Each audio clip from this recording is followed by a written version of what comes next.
अध्यात्म विज्ञान कोई धर्म या संप्रदाय नहीं है, ये स्पिरिचुअल साइंस है जो कुदरत के कानून पर आधारित है। ये विज्ञान पूरे ब्रह्मांड के सभी रहस्यों को उजागर करता है और जीवन के सभी पहलुओं को समझने के लिए एक नई दृष्टि देता है। इसी को आर्ट ऑफ विजन कहते हैं, दुनिया को देखने की एक नई दृष्टि, जो अध्यात्म विज्ञानी परम पूज्य स्वामी श्री कमलेशानंद जी के निर्देशन में सनातन सत्य का अनुसंधान कर हमारे जीवन को प्रकाशित करे। जय सच्चिदानंद।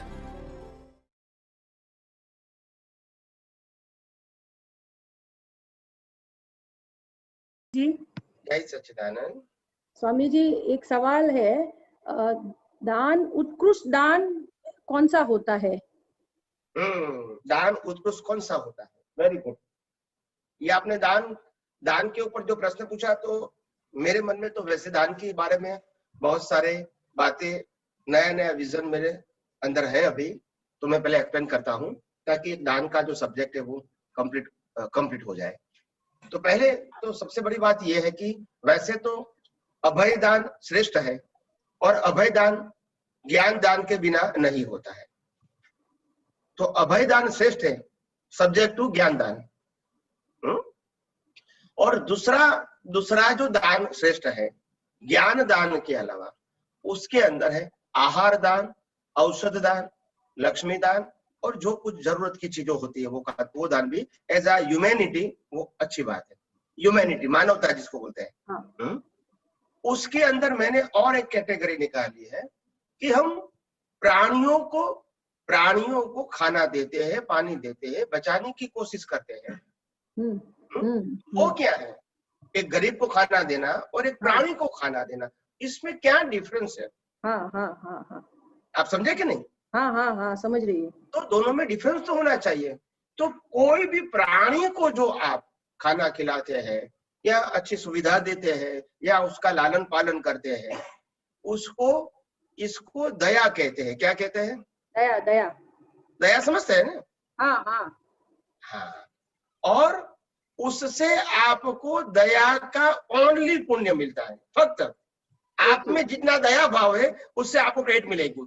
क्रिया करते हैं वो तो उदय कर्म है, मगर क्रिया के पाछे दया का जो भाव है वो आपका पुण्य बनेगा। हाँ। मगर आप इंसान को हेल्प करते हैं तो उसमें डबल बेनिफिट है। अच्छा। आपको तो भाव का पुण्य मिलता है, मगर सामने वाले व्यक्ति का ब्लेसिंग मिलता है। ओके। क्योंकि मनुष्य किसी को दुआ दे सकता है, एनिमल नहीं दे सकता है। सही। हाँ। तो मनुष्य को हेल्प करना, उसमें दो बेनिफिट है, पुण्य भी मिलता है और सामने से ब्लेसिंग भी मिलता है। आप समझे ना? समझ में आया। और एनिमल ब्लेसिंग नहीं दे सकता है, मगर हमारी दया के मुताबिक हमको पुण्य मिल सकता है भावना की। तो इस प्रकार से ये जो दान की जो बात आज आपने प्रश्न किया, तो उसके बारे में मेरे मन में जो एक विचार था दर्शन के रूप में, तो मैंने आप सबके सामने ये व्यक्त किया। स्वामी जी, जैसे हमारे हस्बैंड है, तो मंदिर में भंडार में 10 रुपये के, उनकी सोच है कि मैं भंडार में 10 रुपया ना देकर किसी गरीब को दूं, जो बुजुर्ग है उनको देंगे वो। तो ऐसे जो अभी विज्ञान समझ में आ गया, तो मुझे पता है कि लक्ष्मी जिधर जानी है उधर जाएगी। बंद कर दो ऊपर पहले से। बोलिए प्लीज। लक्ष्मी गरीब को देना होगा तो उसके पास जाएगी, भंडार में जाना होगा तो उसके पास जाएगी। पर इसमें जो क्रिया, जो हम लोग जो धार्मिक के हिसाब से तो बोलते हैं कि भंडार में पूरने से ज्ञान भंडार में जाता है, उसमें उत्कृष्ट होता है। गरीब को देने के अलावा मंदिर में देना जरूरी है। तो उसमें मुझे डेफिनेशन के गरीब को दिया हुआ 10 रुपया दान वो पुण्य होता है कि मंदिर का किया हुआ दान पुण्य होता है? मतलब ये मेरा सवाल है। जी समझ गया मैं। देखो, पहली बात ये है कि मनुष्य को हेल्प करना, जरूरत चीज की बात करता हूँ, मनुष्य को हेल्प करना एज अ इंसान, ये हमारे जीवन का हिस्सा हो जाता है, क्योंकि हम मानव है तो हमारे में मानवता होनी चाहिए। ठीक है? एक मानव को हेल्प नहीं करेगा तो कौन करेगा? अगर आपके पास शक्ति है तो हेल्प करनी चाहिए। दूसरा सब्जेक्ट आपने पूछा कि धर्म में दान देना चाहिए या नहीं देना चाहिए। तो सबसे पहली बात यह है कि धार्मिक स्थान जो बना हुआ है आज भारतवर्ष के अंदर, उसमें से आप दूसरा एंगल देख लो कि एक मंदिर बनता है तो हजारों कारीगरों को काम मिलता है। हाँ हाँ। इनको रोजी रोटी मिलती है। जहां से पत्थर आता है वही कारीगरों को काम मिलता है, उनकी रोजी रोटी मिलती है। हाँ हाँ। जहां से ट्रक में लाया जाता है वो ट्रक वाले को भी काम मिलता है, वहां उनकी रोजी रोटी मिलती है। मंदिर तैयार करने के बाद वहां जो भी पुजारी सिक्योरिटी गार्ड रखेंगे उनका भी जीवन चलेगा। हाँ हाँ स्वामी जी। हाँ ठीक है, ये एक मैंने बाह्य बात किया है। अभी धर्म की बात करूं, उसमें धर्म की बात करूं कि आखिर हमारे पैसे से मंदिर में जो पैसा जाता है वो इतना पैसा ज्यादा नहीं होना चाहिए कि ट्रस्टियों को उनके लिए रूल करने का इंटरेस्ट हो जाए। अच्छा, ओके। जैसे एग्जांपल दूं, मंदिर बनाने के लिए 5 करोड़ की जरूरत है तो हमने 5 करोड़ तक दे दिया, वेरी गुड। मगर 5 का 25 करोड़ मिल गया तो फिर वहां पजल होना शुरू हो जाएगा। हाँ स्वामी जी। फिर इसमें से उनको कैसे हेल्प मिले, उसमें से कैसे वो पैसा निकाल सके, कोई भी प्रकार से, या तो फिर उनका स्टेटस कैसे बढ़े, यही इंटरेस्ट रहता है। और इसमें फिर कावा दावा शुरू हो जाता है। तो अगर कोई भी धार्मिक संस्था है, इनको चलाने के लिए अगर जरूरत नहीं है, पैसा नहीं है तो कमी है तो देना वो अच्छी बात है। मगर इतना बैलेंस मत करो ताकि वहीवट के लिए झगड़ा करना पड़े, कोर्ट कचहरी करना पड़े, ट्रस्टी में वाद विवाद हो जाए, कसाय हो जाए, राग द्वेष हो जाए। इतने पैसे की आवश्यकता धार्मिक स्थानों में नहीं है। ओके, हाँ। You understand my point? हाँ समझ में आ गया स्वामी जी। हाँ, तो ज्यादा पैसा कसायों का कारखाना बन जाता है। हाँ। अगर भरपूर है तो इससे अच्छा गरीब को देना। That's it. हाँ, भरपूर है तो उनको दो, वो बेचारे पूरे दिन भूखे रहते, 10 रुपए देने से 2 रोटी खाएंगे, बाकी और आशीर्वाद भी मिलेगा।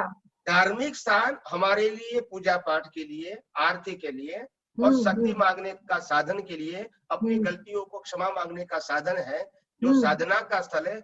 हमको भी संस्कार मिलता है और हमारे परिवार को भी संस्कार मिलता है। ये इसीलिए इतने तक तो वो अच्छी बात है। क्या है? हाँ स्वामी। मगर उसका जो वहीवट, इतना पैसा नहीं होना चाहिए कि वहीवट के लिए फिर झगड़ा हो जाए, मारामारी हो जाए और ट्रस्टियों के अंदर ऐसा हो जाए कि ये पैसा जो पड़ा है संस्था में, इसमें से मैं कैसे प्राप्त कर लूं, इसमें से प्राप्त कर लूं। इतना ज्यादा पैसा रखने की जरूरत नहीं है। हाँ स्वामी जी। ट्रस्टी ऐसे होने चाहिए कि भाई मंदिर को हर साल 25 लाख या 50 लाख की या 1 करोड़ की जरूरत है, तो लोगों के पास से 25 लाख आए और 75 लाख रुपया डोनेशन वहीवटकर्ताओं के पास से आना चाहिए। ये स्थिति बहुत अच्छी है। अच्छा, ओके। हाँ। आप समझे? क्योंकि मैं वहीवट करता हूँ तो मैं ट्रस्टी हूँ, तो मेरे को दान देना है, उसमें से लेना नहीं है कुछ। हाँ बरोबर। तो जब देने की बात आएंगी तो जो लोग पवित्र होंगे, पैसे वाले भी होंगे और पवित्र होंगे, वो ही लोग उसमें जुड़ेंगे। हाँ। अगर बहुत ज्यादा पैसा होगा तो फिर ऐसे लोग जुड़ेंगे कि उसमें से हम कैसे निकाल सकते हैं। निकालने का सोचते हैं। हाँ तो फिर इतना पैसे की जरूरत नहीं है। उसमें से धर्म और धार्मिक स्थान भ्रष्ट हो जाता है। हाँ Swami ji. You understand my point? हाँ स्वामी जी, समझ में आ गया। स्वामी, इसमें एक सवाल, अभी मंदिर में ज्ञान साधारण, वैसे तो ज्ञान में दिया हुआ दान सबसे अच्छा, मतलब वो उत्कृष्ट है। उसमें जैसे महाराज वगैरह आते हैं तो वयावच के लिए, उसमें स्वामी जी कौन सा वाला है, मतलब जो उत्कृष्ट है? अभी तो इतना जो हमारा जो वहीवट होता है इतने क्षेत्रों में, ये इतना वो इम्पोर्टेंट नहीं है। पहले जमाने में इम्पोर्टेंट था, अभी नहीं है।